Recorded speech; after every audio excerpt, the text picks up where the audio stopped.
जय श्री राम दोस्तों, जय श्री बालाजी महाराज। दोस्तों कैसे हो आप सब? आशा करते हैं कि आप सब जो हैं सुरक्षित हैं, स्वस्थ हैं। तो दोस्तों आज मैं फिर आपके सामने एक और नई वीडियो के सवाल जवाब की सीरीज़ के साथ हाजिर हूं। और आज का जो सवाल है दोस्तों बहुत ही ज़्यादा मायने रखने वाला है, क्योंकि इस सवाल के ज़रिए जो है हम ऐसी गलतियाँ कर लेते हैं जो गलतियाँ शायद किसी और का जो है बुरा कर सकती हैं। तो दोस्तों आज की जो सवाल है वो है कि लोग जो हैं जो चौराहा होता है, जो 4 रास्ते जहाँ से निकलते हैं वहाँ पे अपनी बलाएँ उतारते हैं, वहाँ पे जो है टोटके करते हैं, टोना करते हैं। तो इसके पीछे क्यों करते हैं और इनका क्या करना उचित है या नहीं करना चाहिए, वो सारे सवाल जो है आज हम गुरुजी से जानेंगे। तो दोस्तों अगर वीडियो अच्छी लगती है तो लाइक करें, शेयर करें, कमेंट करें, और अगर आप चैनल पे नए हैं तो चैनल को ज़रूर सब्सक्राइब करें। साथ में बेल आइकन है, इससे जो है आपको हर एक वीडियो की नोटिफिकेशन सबसे पहले मिल जाती है, तो उसको ज़रूर प्रेस करें। चलिए दोस्तों शुरू करते हैं आज की वीडियो। जय श्री राम जी। जय श्री राम, जय श्री बालाजी महाराज। मेहंदीपुर की पवित्र शक्तियाँ आपका कल्याण करें, आपके परिवार को सुरक्षित रखें, ऐसी कामना अपने इष्ट देव श्री बालाजी महाराज से करते हैं। मैं आपको इस क्वेश्चन के माध्यम से बताता हूँ कि भगवान ने कई प्रकार के दंड बनाए हैं, कई प्रकार की शिक्षा दी है। अब जो चुराए का कार्य है वो एक किस्म का तंत्र विद्या के अंदर माना जाता है, और इसको हम टोटका भी कह सकते हैं, पर टोना भी कहते हैं। और लेकिन हम वो टोटका करें जिसमें जन का कल्याण हो। जन का कल्याण ना हो उस ऐसा टोटका हमको करना नहीं चाहिए। अब क्या है, बहुत से लोगों के अंदर कई प्रकार का अंधविश्वास जो है अधिक से ज़्यादा लोग डाल देते हैं कि हाँ भाई चौराहे पे जाकर ये चीज़ छोड़ा, ये काम करा, जाकर तेरा कल्याण हो जाएगा। दोस्तों किसी भी प्रकार की करी कराई ओपरी पराई की जो क्रिया होती है, चौराहे पर जाकर अगर आप छोड़ते हो तो आप पाप के भागी बनते हो। किस प्रकार का पाप के भागी बनते हो, अब आप मेरी बात को गौर से सुन लेना।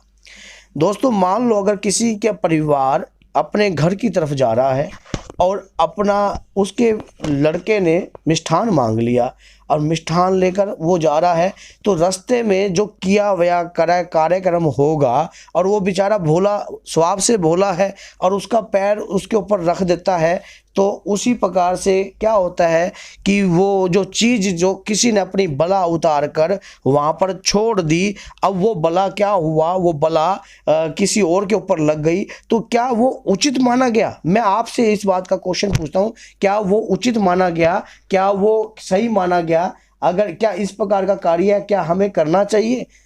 आप सोच के देखो एक बार अपने माइंड से कि अगर हम कोई भी चीज़ चौराहे पर छोड़ते हैं या नहरों में छोड़ते हैं तो क्या इस प्रकार का कार्य करना चाहिए? चौराहे का कार्य है, किसी का राह टलता है, किसी का बच्चा वहाँ से टपता है। अब कोई आत्मा है, अगर आपके शरीर पर वो मुक्ति के मार्ग के लिए आई है तो उसको आपने चक्कर चौराहे पे छोड़ दिया, तो उसको मुक्ति कहाँ मिली? कि मुक्ति मिल गई, वो तो अपने शरीर से उतार कर किसी और पर छोड़ दिया। क्या इस प्रकार ये मुक्ति का रास्ता है? क्या किसी आत्मा का संहार का रास्ता है? नहीं दोस्तों, अगर इस तरीके का मैं आपको उपाय भी बताऊंगा, अगर आप किसी भी प्रकार के इस कार्य को करते हो तो गलत है, क्योंकि आप पाप के भागीदार हो। आपको इस प्रकार का कार्य नहीं करना चाहिए। आपको क्या करना चाहिए? क्योंकि आत्मा, हमारा जो पंच तत्व शरीर है, जब तक हम पंच तत्वों में विलीन नहीं होंगे तो हमारी आत्मा का संहार नहीं होगा, हमारा अंत नहीं होगा। हमें पंच तत्वों में विलीन होना पड़ता है। और पंच तत्वों में अब कोई आत्मा कौन जिसका पंच तत्वों में विलीन नहीं हुई और वो पांच तत्वों से भिन्न हो गई?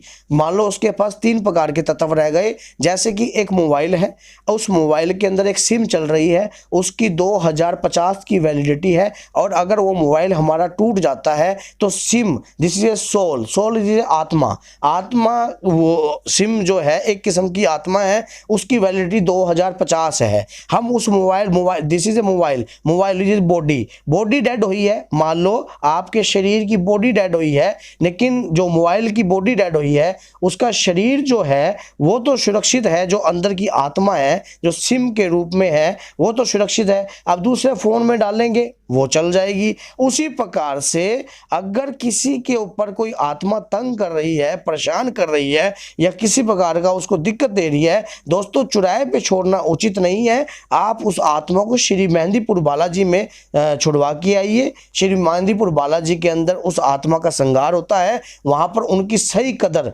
वहीं पर है और वहीं पर उन आत्माओं को हर प्रकार का भोजन प्राप्त होता है। जैसे कि प्रेतरा सरकार पर 2 से 4 का भोग लगता है, उसी प्रकार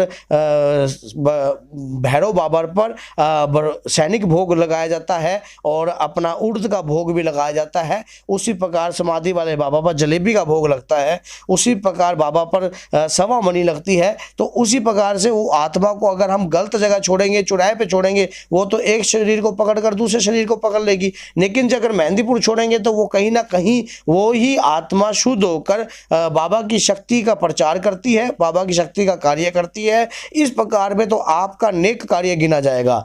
अब अगर आप इस प्रकार का कार्य नहीं करते तो कहीं ना कहीं पाप के भागी हैं, क्योंकि हम मनुष्य रूप में हमने जन्म लिया है तो हमारा नैतिक कर्तव्य बनता है किसी जैसे मेरा एक और सवाल है, अगर किसी के साथ चौराहे से वो चीज़ लग गई तो वो चीज़ जो है उस इंसान को ख़त्म भी कर देती है। मैंने ऐसा सुना है कि भाई वो उसको फिर वो भी उसमें प्रेती बन जाएगा, तो वो चीज़ का भी आप बता दें। जैसे मान लो किसी, इन्होंने बहुत अच्छा क्वेश्चन किया कि बीच में इस प्रकार के क्वेश्चन अगर कई बार हमें माइंड में नहीं होते तो आपको पूछ लेने चाहिए। सही किया आपने पूछकर कि अगर किसी का शरीर वो आत्मा पकड़ लेती है तो धीरे धीरे उस परिवार का जो खात्मा है वो तो खत्म हो गया। मानो अपना एक परिवार संभालने के लिए हमने कई परिवार खराब कर दिए, तो इस प्रकार का कार्य हमें नहीं करना चाहिए। वो परिवार खराब हो जाएगा, उस परिवार के अंदर बच्चे हैं वो परेशान हो जाएंगे, वो रुल जाएंगे, वो उनका धन दौलत जो है वो भी वेस्ट होएगी। तो क्योंकि अगर आप इसको मेहंदीपुर में छोड़ के आओगे तो एक किस्म का नेक कार्य होगा, बढ़िया कार्य होगा। और कल को जब आपका शरीर जब आपकी आत्मा से अलग होगा, जब परमात्मा में आप जाकर मिलन होगा, तब जाकर आप जवाब दे सकते हो कि हमने इस प्रकार का कोई भी पाप नहीं किया और किसी भी प्रकार का कार्य हम चौराहे पर हमने नहीं किया, हमने उसका संहार करवाया। क्योंकि नेचुरल सी बात है, अगर हमने अमरूद बोया है तो अमरूद ही उगेगा, उसकी जगह सेब नहीं उग सकता। उसी प्रकार से अगर हमने सेब उगाया है और सेब उगेगा तो उसकी जगह अमरूद नहीं उग सकता। इसी प्रकार से पाप बोया है तो पाप ही उत्पन्न होगा हमारे खानदान में, पीढ़ी दर पीढ़ी, पीढ़ी दर पीढ़ी, पीढ़ी दर पीढ़ी, और पाप उत्पन्न होता रहेगा। और उसी प्रकार से क्या है, अगर हम अच्छा काम करेंगे, अच्छी चीज़ बोएंगे तो हमारे परिवार के अंदर हर प्रकार के सुख सुविधाएं उत्पन्न होती हैं, क्योंकि हमने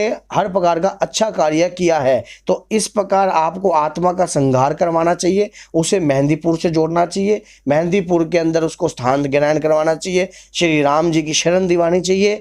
और अगर आप उसी आत्मा को चौराहे पे छोड़ते हो तो आप कहीं ना कहीं पाप के भागीदार हो। इस प्रकार को बुरा मत मानना, ये बात की सच्चाई मैंने आपको कही है। इन्होंने क्वेश्चन किया, मैंने आपको जवाब दे दिया। बहुत से लोग पूछ लेते हैं। तो दोस्तों कैसी लगी आपको ये वीडियो, आप लाइक करके कमेंट करके आप हमें कोई क्वेश्चन रह जाता है तो उस प्रकार से आप हमें बता सकते हो कि आपको मान लो ये किस प्रकार का क्वेश्चन हमारे से पूछना है या इस प्रकार का कार्य आप हमारे से चाहते हो, क्योंकि वीडियो बनाते समय किसी भी प्रकार की त्रुटि हो सकती है। तो दोस्तों ये तो नॉर्मल सी बात है, क्योंकि मनुष्य का शरीर है। तो दोस्तों लाइक करो, शेयर करो, और जो लोग ऐसे कार्य कर रहे हैं इस प्रकार आप भी बाबा की भक्ति का पात्र बन सकते हो इस वीडियो को शेयर कर।